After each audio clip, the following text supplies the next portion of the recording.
Now let's see how we solve the problem S3 in Java code. Here we have all the imports, and then we have static variables n and m for the size of the grid. Then we have the grid itself as a 2-dimensional array, and then we have map. We use linked hash map because this map in Java is ordered based on the key. So this is for the empty cells to track. So when we print out the values, we need the empty cells to be in the order first on row and then column. So we need this map to be ordered. That's why we use this linked hash map. And then we use a set for all the cells that we've already accessed, as we use a tree structure. So those are for the nodes that are already in the tree, and the set, each element in the set is unique. So it's a good container for the purpose here. And then we have the main function, and we track the start cell, and we declare a scanner class, and we read in the first line, and we do the split and convert it from string to integer, and that's the size for the grid. And then we allocate a resource for the grid, the 2-dimensional array, and then we read in each line and put the contents into the grid. Here we split based on nothing, as there is no space on each line for the cells, and then we put in each character for each cell in this grid. If it's an S, that we know this is the start point, and we check it here. If it's a dot, we know that it's an empty cell. We put it into the ordered map. And then we check whether the start position is on the camera or not. If it's on the camera, then the robot can move from the start point, so it can get anywhere, and we don't need to do any calculation. If it's not, then we call this get steps. And then after this, we print out the steps from the map, and this is only for debugging. You can enable it if you want. And then we have a function camera path. This is to check whether the current cell can be seen through by a camera. So if it's a dot, or if it's a conveyor that the camera can see through, then we have this is on the camera function to check whether a cell is on the camera, and the location of the cell is passed in. If this cell is a camera, then definitely it's under camera. And if it's a dot or the S, then we check whether from the 4 directions, up, down, left, right, there is a camera or not. If there is, we return true. If there isn't, then we return false.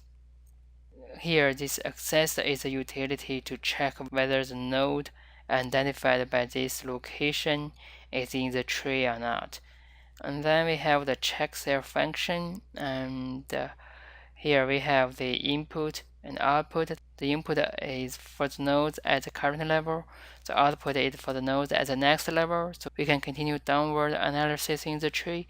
And then we have the steps. That's the level of the current node. It's also the steps that needed for the robot to move here from the start point. And then we have same level declared here. That's because when we have conveyors, we know that the cells on the conveyor, when the conveyor moves, they are at the same level of the tree, and they are also needed to be processed in this function at this level. So if the input is not empty, then we go through this input. If the cell is already accessed, then we skip this one, we go to the next one. If it's not, we put it into the accessed cells, and then we get the position for the current cell in the grid, we check the content of the cell. If it's a dot, it's an empty cell. We check whether it's under a camera or not. If it's not, then we know we need to put the steps here. If the steps for this cell is still -1, then we put steps here. If it's not, then we don't. Sometimes you have more than one way to get to an empty cell from the start point. Only the first time you get to the point, that's the minimum steps needed. But on the other side, as we track the cells that has been accessed, so this one is not really needed. Then after we put the steps, then we need to check the surrounding cells, and if they are still in the boundary, they have not been accessed yet, and we can put them into the next level of the nodes. And then for the conveyor LR up down, we need to move the conveyor to the cell that it cannot move further, and we need to put the ending cell in the same level so that it can be processed at this level in this function. And so the same for LR up down. And then if we have ice as a starting point, we don't check the steps for the starting point, but we need to check the surrounding cells and put them into the next level of the nodes to be checked. After this, we need to swap the input in same level. If there are nodes in same level, that means we need to process them at this level. So we'll get back here. And then get steps. So we have the input and output. We have the start. We put the start to the output. That's the root of the tree. Then if there are elements in the output, that means we have not get to the end of the tree yet. So we need to process further. We need to swap input and output, and then clear output so that the output will have the next level of nodes, and then we call check cell. Okay, so that's the code. Now let's test the program against the samples in the problem. Now we are ready to test the program against sample 1. We've already copied the input and to paste it here, and we have the code ready, and we have the input ready, and press enter, and we get the output -1, 2, 1, which is exactly the same as the output from the sample. So our program works for sample 1. And now let's test the sample 2. Now we are ready to test the sample 2. Paste the input here, and press enter. We get a 2, 1, 3, -1, -1, and 1, which is the same as the output from the sample.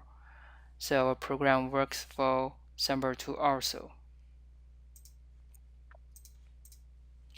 So this is the solution to problem S3. I hope you guys enjoyed the video and the solution. If you like my video, please thumb up, and also please subscribe to my channel. I have videos for more problems. You don't want to miss them. I'll see you next time.